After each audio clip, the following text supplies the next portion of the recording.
পূর্বে লেকচারগুলোতে আমরা কি শিখলাম? হিসাব সমীকরণের ফর্মুলা কেন তৈরি হয়, পরবর্তী শিখলাম কি মালিকানা সূত্রের উপর কি কি উপাদান প্রভাব ফেলে, আর লাস্ট ক্লাসে আমরা কি করছিলাম? হিসাব সমীকরণের পরিবর্তন। আজকে শিখবো কি হিসাব সমীকরণের উপর লেনদেনের প্রভাব। এটা মানেটা কি?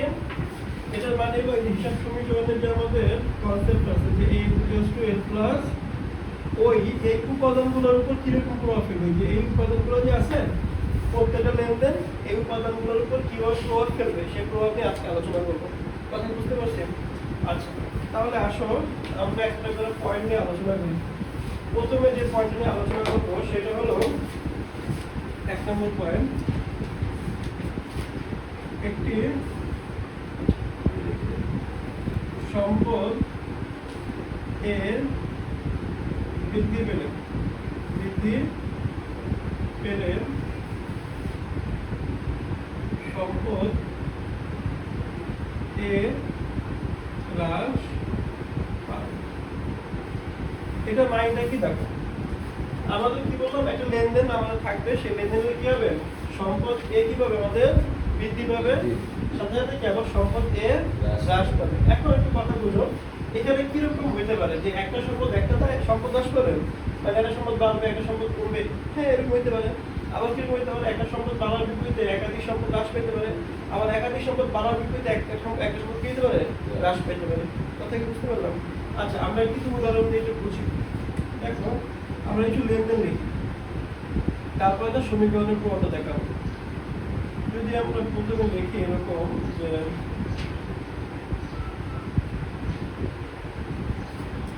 আসবাবপত্র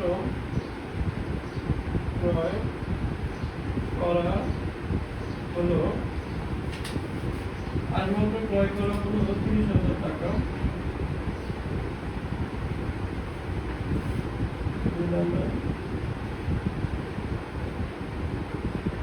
প্রাপ্য হিসাবে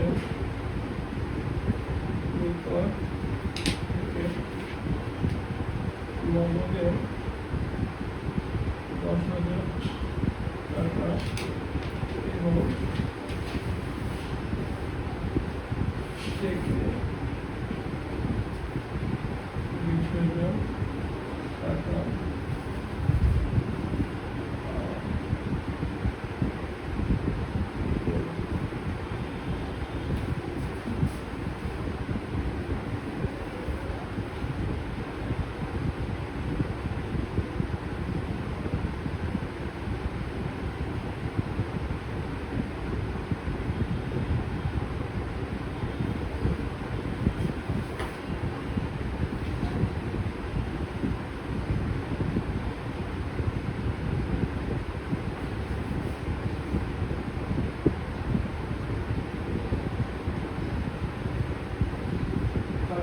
চেকে এবং 20% দেখো এই তিনটা লেনদেন আমরা লিখলাম। এখানে একটু খেয়াল করি, এখানে প্রথম লেনদেনটা আমাদের কি হয়েছে খেয়াল করি তো, আমরা কি ক্রয় করছি এখানে আসবাবপত্র ক্রয় করছি। আসবাবপত্র ক্রয় করলে এই আসবাবপত্র পরিমাণ কি হচ্ছে আমাদের সম্পদটা বাড়তেছে। এখন এখানে 30,000 টাকার মাধ্যমে কিনছি, এখন যদি ক্রয়ের সময় উল্লেখ না থাকে কিভাবে ক্রয় করছি, তার মানে কি নগদে ক্রয় করছি। আচ্ছা, নগদে যদি ক্রয় করি নগদ টাকা কি আমাদের সম্পদ, এটা কি কমতেছে না আমাদের? হ্যাঁ। আচ্ছা, তাহলে এখানে কি হলো একটা সম্পদ বাড়লো এর বিপরীতে একটা সম্পদ হ্রাস পেল। এবার দেখো সেকেন্ড লেনদেনটা কি বলছেন যে প্রাপ্য হিসাবে নিকট থেকে নগদে কত টাকা পাইছি আমরা 10,000 টাকা এবং চেকে কত টাকা পাইছি 20,000 কি হয়েছে পাওয়া। তার মানে আমি চেকে টাকাটা পাই, দেখো তো নগদ টাকা যদি আমি পাই, নগদ টাকা যদি পাওয়ার ফলে কি আমার প্রতিষ্ঠানে কি কে বাড়তেছে সম্পদ বাড়তেছে। আর চেকে যদি টাকা পেয়ে যাবে আমার ব্যাংকে টাকা বাড়বে,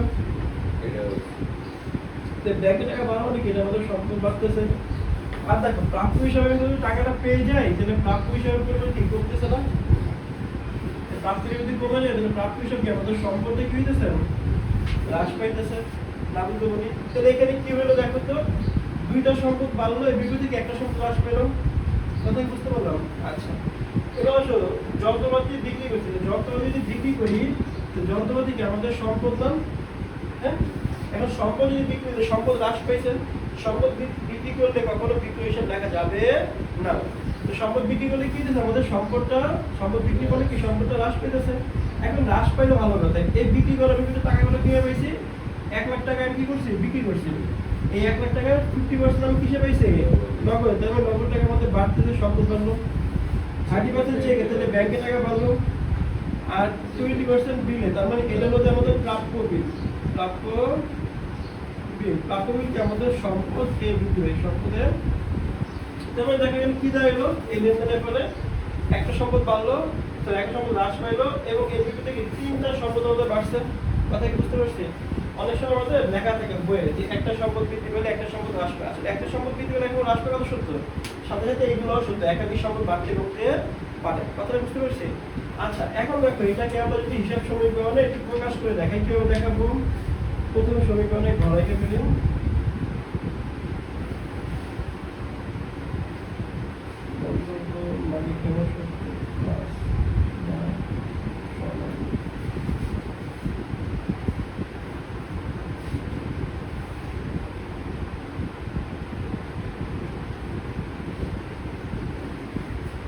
এবার দেখো আমরা কি করবো এখানে হিসাব সমীকরণ, সেটা আমাদের তারিখের ঘর।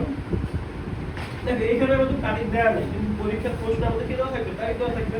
তো আপাতত আমরা 1 2 3 সমীকরণটা এখানে লিখে দিব, এটা হলো সম্পদের পাশ। এখানে দেখো সম্পদ, এখানে সব সম্পদগুলোর নাম লিখবো, এখানে ইকুয়াল সাইন দিব, এটা হলো দায়ের পাশ।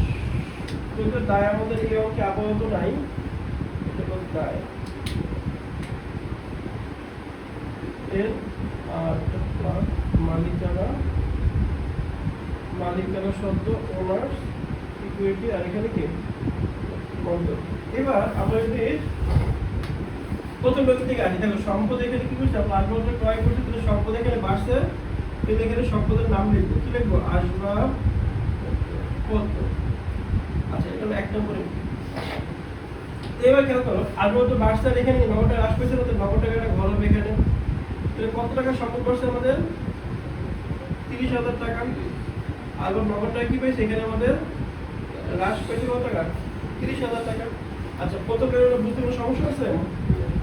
আচ্ছা, সেকেন্ড লেনদেনে কি বলছে, প্রাপ্য হিসাবে নিকটতে নগদে 10,000 টাকা পাইছি, চেকে পাইছি 20,000 টাকা। তার মানে কি এখানে আমাদের ব্যাংকের একটা ঘর হবে না, আর এই প্রাপ্য হিসাবে একটা ঘর হবে।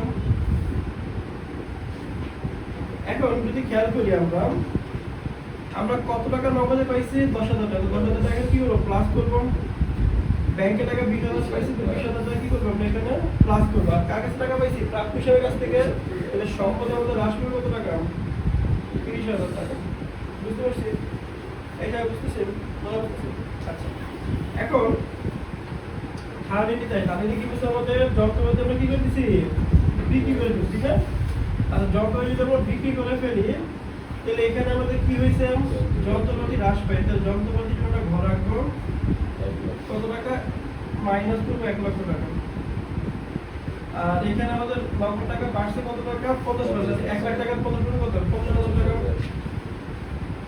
চেক করে দেবো 30%, তাহলে 1 লাখ টাকা 30% তো 30,000 টাকা, আর বাকিটা বিলে করতে হবে, বিলে করলে কি হবে প্রাপ্য বিল, প্রাপ্য বিল আমাদের সম্পদ ভালো কত টাকা 1 লাখ টাকা বিল কত 20,000 টাকা, তাহলে 20,000 টাকা এখানে প্লাস করব। দেখেন বুঝতে পারছেন? আচ্ছা, এইবার খেয়াল করো এখানে আমাদের পরীক্ষায় এমসিকিউ তো আসতে পারে, এমসিকিউ এভাবে ডাইরেক্টলি বলতে পারে যে কি উপাদানের পরিবর্তন আসছে, এটা বলতে পারে একটা, আরেকটা কি বলতে পারে কোন ধরনের পরিবর্তন, লাস্ট ক্লাসে আমরা যেটা পড়াইছিলাম কোন ধরনের পরিবর্তন বলতে এখানে প্রত্যেকটা কি এক পাশে পরিবর্তন আছে না, তাহলে এক পাশে যদি পরিবর্তন আনে সেটাকে আমরা কি ধরনের পরিবর্তন বলি বলতো, গুণগত বা কাঠামোগত পরিবর্তন। গত ক্লাসে আমরা পড়ছিলাম যে পরিবর্তন দুই ধরনের হয়, একটা হলো গুণগত বা কাঠামোগত, একটা নিট বা পরিবর্তন। গুণগত বুঝলাম যে কোনো এক পাশে ইফেক্ট ফেলবে সেটা হবে কি গুণগত, আর নিট হলো কি দুই পাশে, মানে এই ইকুয়ালের দুই পাশের উপাদান যদি প্রভাব ফেলে তাহলে সেটা কি হবে নিট বা পরিবর্তন। তাহলে এখানে সবকটি কি একটা অংশ পরিবর্তন আছে, তাহলে এটা কোন ধরনের পরিবর্তন গুণগত বা কাঠামোগত পরিবর্তন। বুঝতে পারছি? তারপর বলি সবাই বুঝছেন? আচ্ছা। ঠিক আছে। আচ্ছা, ঠিক আছে, এখন আমরা তাহলে 2 নম্বর পয়েন্টটা নিয়ে আলোচনা করি। এখানে একটি সম্পদ এ বৃদ্ধি পেলে অপর একটি দায় এর বৃদ্ধি। এখানে আমরা কি বললাম দেখো, একটা সম্পদ যদি বৃদ্ধি পায় তাহলে একটা দায় বৃদ্ধি হবে। তাহলে এখন চিন্তা করো দায়টা কিভাবে বৃদ্ধি হবে সম্পদের বৃদ্ধি ফলে।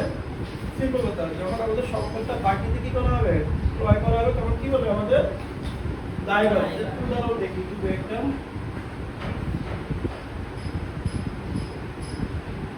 যদি আমরা বলি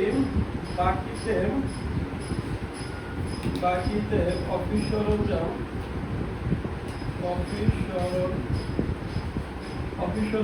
ক্রয় করা হলো 15,000 টাকা। তারপরে লিখতে পারি কলকবজা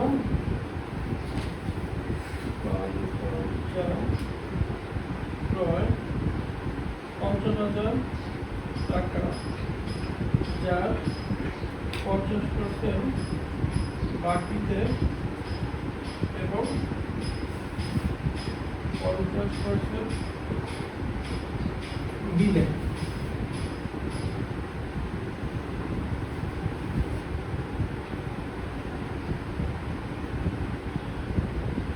ধারে অফিস সাপ্লাইজ ক্রয় 5,000। আচ্ছা দেখো, এখানে এই তিনটা যদি আমরা এই কনসেপ্টটা বোঝার চেষ্টা করবো, ঠিক আছে? দেখো, প্রথমে আমরা যদি সমীকরণের ঘরে গিয়ে ফেলি, কারণ সমীকরণের মাধ্যমে প্রমাণটা দেখাবো আমরা। প্রথমে সমীকরণের ঘরটা আঁকলাম আমরা।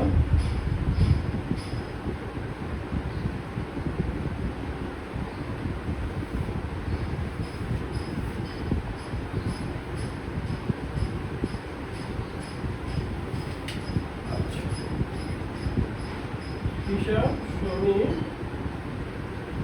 সমীকরণ তারিখ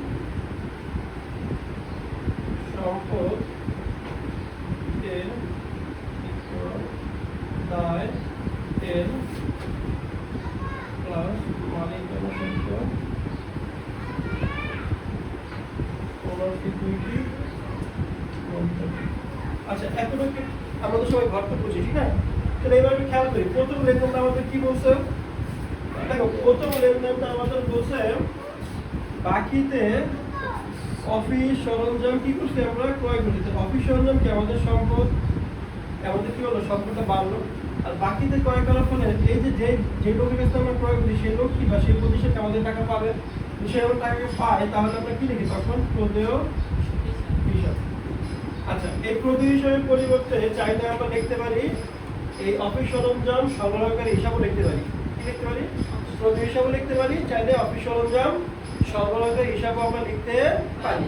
তাহলে এবার খেয়াল করি, তাহলে এখানে আমাদের এই দায়টা কি পাইছে, আমাদের দায়টা বৃদ্ধি পাইছে। তার মানে এখানে আমাদের একটা সম্পদ বাড়লো, আবার কি বাড়লো, দায় বাড়লো। তো এখন এখানে দেখো কি অফিস সরঞ্জাম আমাদের কত টাকা আছে, 15,000 টাকা সম্পদ বাড়লো। আর এখানে প্রদেয় হিসাব দায় বাড়লো কত টাকা আমাদের, 15,000 টাকা। দেখো তো না বলতে করি, সবাই কি বুঝতে পারছে এটা? হ্যাঁ, ভাই বুঝছেন? আচ্ছা, ঠিক আছে। এবার আসো 2 নম্বর লেনদেনটা আমাদের কি বলছেন, তোরা কেন 2 নম্বর লেনদেন কি বলছে, কলকবজা কি করছে আমরা ক্রয় করছি। তাহলে কলকবজা যদি ক্রয় করি তাহলে কলকবজা কি আমাদের সম্পদ, তাহলে সম্পদটা কি হইছে, বাড়তেছে। আর এই কলকবজা কিনছি কত টাকা, 50,000 টাকা। কিভাবে কিনছি, 50% বাকিতে 50% বিলে। তাহলে বাকিতে কিনলে এটা প্রদেয় হিসাব, প্রদেয় হিসাব কি আমাদের দায়টা কি বাড়ছে। আবার বিলে করলে কি হবে, প্রদেয় বিল, এটা আমাদের দায়টা কি হইছে, বাড়ছে। তাহলে এখানে সম্পদ বাড়লো কত টাকা আমাদের, 50,000 টাকা। 25,000 টাকার কি আমাদের প্রদেয় হিসাবে দায় বাড়ছে, 25,000 টাকা প্রদেয় বিলে দায় বাড়ছে। তাহলে এখানে দেখো আমাদের কল কবজার জন্য একটা ঘর রাখবো আমরা, যদি কল কবজা আগে থেকে এখানে দেখা নাই। কল কবজা আর এখানে কি বাকিতে যেহেতু বিলে গেছে একটা, বিলের জন্য কি নেবো? প্রদেয় বিল। এখন দেখো কত টাকা সম্পদ কিন্তু একসাথে আমরা 15,000 টাকা, ঠিক না? তাহলে 15,000 টাকা আমরা কি করলাম? কল কবজা সম্পদ বাড়াইলাম। আর প্রদেয় হিসাবে কত আছে আমাদের? 25,000 টাকা, ঠিক না? 15%। আর বিলে কত হবে? 25,000 টাকা। লাভ তো বলি, এই লাভ তো বলি সব হচ্ছে। আচ্ছা, এবার আসো থার্ড টপিক। 3 নম্বরে কি বলছে আমাদের? বলছে যে হারে অফিস সাপ্লাইজ ক্রয়। তাহলে অফিস সাপ্লাই আমাদের চলতি সম্পদ, তাহলে সম্পদটা কি আমাদের বাড়ছে না কেনার ফলে? ক্রয় ফলে বাড়ছে। এখন এই টাকাটাকে আমি দেই না, এখন দিতে হবে। তাহলে প্রদেয় আমাদের হিসাব, তাহলে প্রদেয় হিসাব দায় বাড়ছে আমাদের, ঠিক না? প্রদেয় হিসাব, তো দায় আমাদের কি হলো? এই দায়টা বৃদ্ধি পাইছে। কত টাকা বৃদ্ধি পাইছে? 5,000 টাকা। তাহলে এখন আমরা এখানে সাপ্লাই আমাদের এখানে লিখবো অফিস সাপ্লাইজ। অফিস সাপ্লাইজ, তো অফিস সাপ্লাইজ আমাদের কত টাকা বাড়লো? 5,000 টাকা। সাথে সাথে আমাদের প্রদেয় হিসাবে দায় বাড়ছে কত টাকা? 5,000 টাকা। আচ্ছা, খেয়াল করো, এই পর্যন্ত বুঝতে পারছি?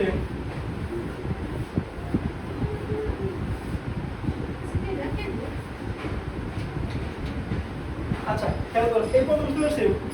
আচ্ছা, এখন দেখো এইখানে কি হয়েছে আমাদের, কোন ধরনের পরিবর্তন হয়েছে দেখো তুমি খেয়াল করো। এই পাশেও বাড়ছে, এই পাশেও বাড়ছে, তার মানে বোথ সাইড ইফেক্ট করছে না? বোথ সাইড যে ইফেক্ট করে সেটাকে আমরা কি বলবো? নেট বা পরিবর্তন। পরীক্ষায় যদি এমসিকিউ আসে এগুলো যেভাবে লাইন দিয়ে পারবো না। আচ্ছা, এগুলি বেশিরভাগ সময় পরিবর্তন থেকে প্রশ্ন আসে অ্যাডমিশনে, আর এইগুলি থেকে আমাদের একাডেমিক এইচএসসি পরীক্ষা প্রশ্ন এখান থেকে আসে, এইচএসসি পরীক্ষা এখান থেকে আসে। এটা কোন ধরনের পরিবর্তন? নেট বা পরিমাণ কত পরিবর্তন। দেখো সবাই কি বুঝতে পারছে? কোনো কনফিউশন আছে? নাই? হ্যাঁ, আচ্ছা ঠিক আছে, তাহলে আমরা সামনে আগে নাকি নোট করলাম। আচ্ছা, এখন আমরা 3 নম্বর কনসেপ্ট নিয়ে আলোচনা করি। 3 নম্বর কনসেপ্ট দেখা একটু। এখানে কি হবে? সম্পদ এর বৃদ্ধি পেলে মালিকানা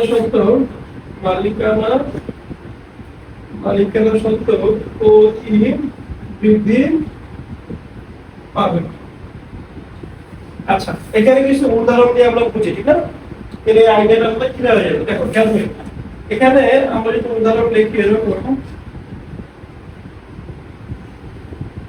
পণ্য বিক্রয় 1,00,000 টাকা, যার 40% নগদে, 30% চেকে,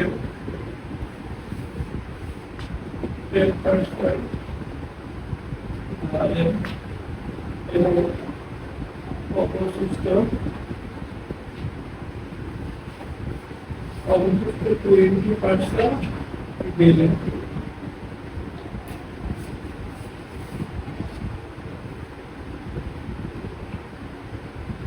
মালিক ব্যক্তিগত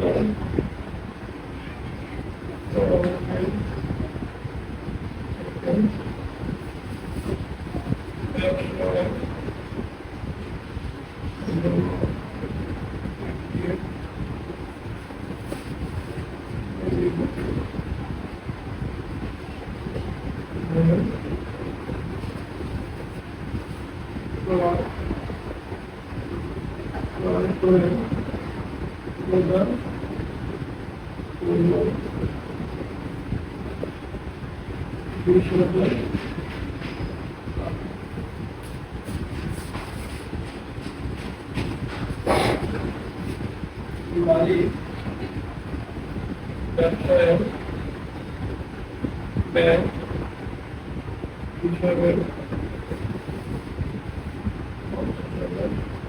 টাকা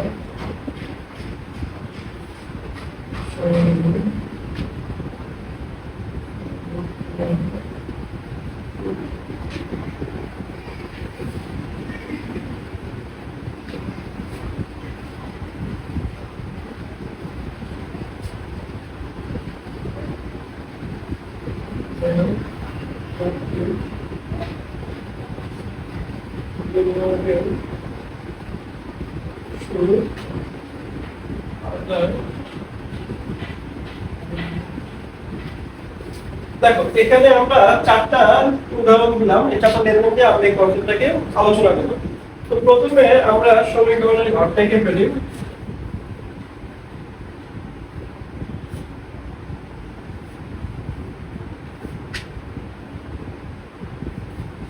আচ্ছা বুঝতেছো? দেখ আসতে শুধু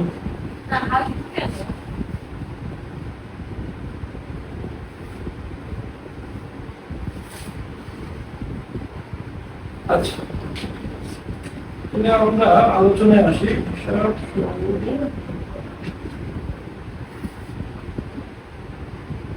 তারিখ শর্ত এম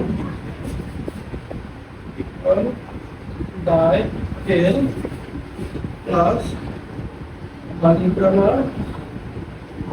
সত্য তোমার ইকুইটি মন্তব্য। আচ্ছা তাহলে আমরা একটা করে এই আলোচনা শুরু করি। হ্যাঁ, তো প্রথমে খেয়াল করো এখানে আমাদের প্রথম লেনদেনটা কি বলছে? পণ্য বিক্রয় করছে। তাহলে বিক্রি করলে কি হয়? আমাদের আয় বাড়ে। তো আয় বাড়া মানে কি? মালিকের অধিকার কি পায়? বৃদ্ধি পায়। আমরা মালিকের তো পরিবর্তন উৎপাদনের যে টপিকটা ছিল সেখানে আলোচনা করছি। তাহলে এখন এই 1 লাখ টাকার পণ্য যে বিক্রি করলাম সেটা আগলে কিভাবে পাইছি? আমরা 40% নগদে। নগদ টাকা আমাদের সম্পদ বাড়ছে, 30% কি চেকে। তাহলে আমাদের সম্পদ বাড়ছে। তারপরে এখানে কি ধারে করলে কি হবে? প্রাপ্য হিসাব বাড়বে। তাহলে প্রাপ্য হিসাব কি আমাদের চলতি সম্পদ, তাহলে এটা থেকে বাড়ছে। আর অবশিষ্ট 20% কি কিসের? বিলে। তাহলে বিলে কি হবে? প্রাপ্য বিল। তাহলে প্রাপ্য বিল কি আমাদের সম্পদ এ বাড়তেছে। তাহলে এখানে কি দাঁড়ালো? বিক্রয় করলে আয় বাড়ছে, আয় বাড়লে কি হবে? মালিকের অধিকার বাড়বে। আর এই তিনটা সম্পদ আমার চারটা সম্পদ বাড়তেছে না? বুঝতে পারছেন? আচ্ছা তাহলে আসো সম্পদ পাশে আমরা ঘরগুলো আঁকি। নগদ টাকা বাড়ছে, ব্যাংকের টাকা বাড়ছে, প্রাপ্য 20%, প্রাপ্য। এখন দেখো আমাদের কত টাকা নগদে? 1 লাখ টাকা 40% কত? 40,000 টাকা। নগদে 40,000 টাকা বাড়ছে, চেকে বাড়ছে 30%, মানে কি 30,000 টাকা চেকে বাড়ছে, বিলে বাড়ছে 10%, ধারে বাড়ছে 10%, তাহলে কি 10,000 টাকা।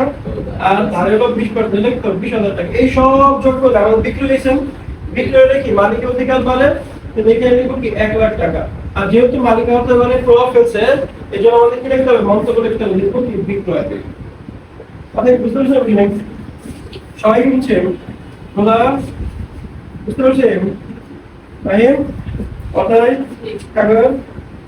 আচ্ছা সামনে আগে যেতে আমরা। তাহলে 2 নম্বর কনসেপ্টটা নিয়ে আলোচনা করি। 2 নম্বরে কি বলছে আমাদের? দেখো তো লেনদেনটা। মালিক তার ব্যক্তিগত তহবিল থেকে, ঠান্ডা মাথায় বুঝি, মালিক কি করছে? তার ব্যক্তিগত তহবিল থেকে কি করছে? ব্যবসায়ের জন্য একটি কি কিনছে? Delivery van. ডেলিভারি ভ্যান হলো আমাদের অ্যাসেট। কি ধরনের অ্যাসেট? ফিক্সড অ্যাসেট, মানে স্থায়ী সম্পদ। ডেলিভারি ভ্যান বলতে বুঝি না যে আমাদের প্রোডাক্টগুলো এক জায়গা থেকে আরেক ডেলিভারি দেওয়ার জন্য যে ভ্যান। তাহলে ডেলিভারি ভ্যানের মধ্যে কি সম্পদ বাড়তেছে? কত টাকা পারলো? 20,000 টাকা। আর কে প্রদান করছে? মালিক। কে প্রদান করছে? মালিক। আমরা বলছিলাম ব্যবসা যদি মালিকের কোনো কারণে দাবি বাড়ে, কোনো কারণে যদি ব্যবসায় মালিকের দাবি বাড়ে, তাহলে আমরা কি মূলধন বাড়াই নাকি বাড়াই না? তাহলে মূলধন কি মালিকের অধিকার কি বাড়তেছে না বাড়তেছে না? তাহলে এখানে মালিকের অধিকার বাড়তেছে, এখানে কি সম্পদ বাড়তেছে? না বলতে পারি। Idea clear? তাহলে সম্পদের নাম কি? Delivery van. তাহলে এখানে ডেলিভারি ভ্যানে একটা ঘর রাখবো। Delivery van. দেখো কেমন ঘরটা আঁকলাম। দেখো আগে আমাদের এই ডেলিভারি ভ্যান নামে কোনো সম্পদের ঘর ছিল না, এরকম নতুন করে ডেলিভারি ঘর ভ্যানের জন্য একটা ঘর আমরা কি করছি এখানে দেখছি। কত টাকা আছে দেখো তো? 20,000 টাকা। তাহলে এখানে 20,000 টাকা বাড়াবো, আর মালিকের সত্ত্বে গেলে 20,000 টাকা বাড়াবো। আর এখানে দেখো অতিরিক্ত মূল্য। কি লিখবো? অতিরিক্ত মূল্য। এখন তো নাম দুটো বলতে পারি, মানে কেউ না বুঝে বলতে পারো যে এটা না বুঝে থাকেন। সম্পূর্ণ বুঝতে পারছি। আচ্ছা 3 নম্বর লেনদেন কি বলছে আমাদের? মালিক ব্যবসায়ের, মালিক ব্যবসায়ের ব্যাংক হিসাব। তাহলে কার ব্যাংক হিসাব? ব্যবসায়ের ব্যাংক হিসাবে 50,000 টাকা সরবরাহ করছে। তার মানে কি এই সরবরাহ কে করছে? মালিক করছে। কোথায় করছে? ব্যবসায়ের ব্যাংক হিসাবে। তাহলে ব্যবসার ব্যাংক হিসাব তো আমাদের সম্পদ নাকি? এই সম্পদের পুরো বাঁচনা হয় নাই, বাঁচছে। তাহলে ব্যাংকের টাকা কত বাড়ছে? 50,000 টাকা। কে দিছে টাকাটা? মালিক দিছে। তাহলে মালিকের দাবিও করছে, কিন্তু মালিকের দাবি মানে কি? নিম্নতম বাড়বে, মূলধন মানে কি? ওরা যদি বাড়তেছে না, বাড়তেছে না, বাড়তেছে। তাহলে যদি বাড়ে তাহলে কি আমাদের ব্যাংকের বলে কত টাকা বাড়াবো আমরা? 50,000 টাকা বাড়াবো। সাথে সাথে কি মালিকের দাবিটাও বাড়াবো আমরা 15,000 টাকা। এখানে দেখো কি সেম আগের মতো অতিরিক্ত মূল। দেখো তো বুঝতে পারছি কিনা? আবার 3 নম্বর লেনদেনটা সবাই বুঝতে পারছেন? আচ্ছা, এবার লাস্ট লেনদেনটা আমরা বুঝি।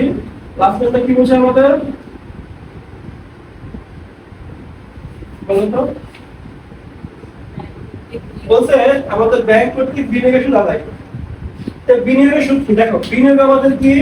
এই বিনিয়োগ হলো আমাদের সম্পদ, ঠিক না? এখন সম্পদের বিপরীতে যদি আমাদের সুদ দেয়, সম্পদের বিপরীতে সুদ যদি দেয়, তাহলে এই টাকাটা যে অতিরিক্ত পাইতেছি, আমরা বলছিলাম অতিরিক্ত টাকা যদি আমরা পাই তাহলে আমাদের জন্য আয় হবে। তাহলে এটা কি আমাদের আয়টা কি বাড়তে পারে নাই? বাড়ছে। কিন্তু সম্পদের সুদ আমাদের, সম্পদের বিনিয়োগ আমাদের সম্পদের সুদ কি আমাদের আয়। তাহলে এই আয়টা কি হয়েছে? বাড়ছে না? তাহলে আয় বাড়লে কি? আয় বাড়ার মানে কি? যে মালিকের অধিকার কি করা? বৃদ্ধি করা। তাহলে এখানে কি এই আয় বাড়ার ফলে মালিকের অধিকার বাড়তে পারে নাই? বাড়ছে। একই সাথে কোথায় টাকা বাড়ছে? ব্যাংকে টাকা বাড়ছে। কারণ ব্যাংক কর্তৃক আদায় করছে, ব্যাংক আদায় করলে ব্যাংকে টাকা বাড়ছে আমার অ্যাকাউন্টে। তাহলে ব্যাংক আমার কি সম্পদ না? তাহলে এখানে কি সম্পদ বাড়ছে না পারে নাই? বাড়ছে। কত টাকা বাড়ছে? 2,000 টাকা। তাহলে আমি ব্যাংকের ঘরে এখানে 4 নম্বর কেন্দ্রের জায়গায় লিখবো 2,000 টাকা ব্যাংকের কলামে, আর এখানে লিখবো কত? 2,000 টাকা। এখানে লিখবো কি? বিনিয়োগের সুদ। তাহলে বলি এই কথা সবাই ক্লিয়ার? আচ্ছা, এইবার একটু খেয়াল করো তো এখানে কি ধরনের ইফেক্ট ফেলছে আমাদের? এই পাশে সম্পদ পাশে এবং এই পাশে মালিকের অধিকার। তার মানে এই ইকুয়েশনের দুটো পক্ষ ছিল আমাদের, এই দুই পক্ষে ইফেক্ট ফেলছে। আমরা বলতাম যদি আমাদের সমীকরণের দুই পাশে ইফেক্ট করে সেটাকে আমরা কি বলবো? নিট পরিবর্তন। তার মানে এখানে যতগুলো লেনদেন আছে সবগুলো কি ধরনের পরিবর্তন হচ্ছে? নিট পরিবর্তন। তার মানে এখানে লিখে দেব নিট বা পরিমাণগত পরিবর্তন। দেখো তো লাভ বলি সবাইকে বলতে ক্লিয়ার? আচ্ছা, তাহলে আমরা সামনে আগে, হ্যাঁ।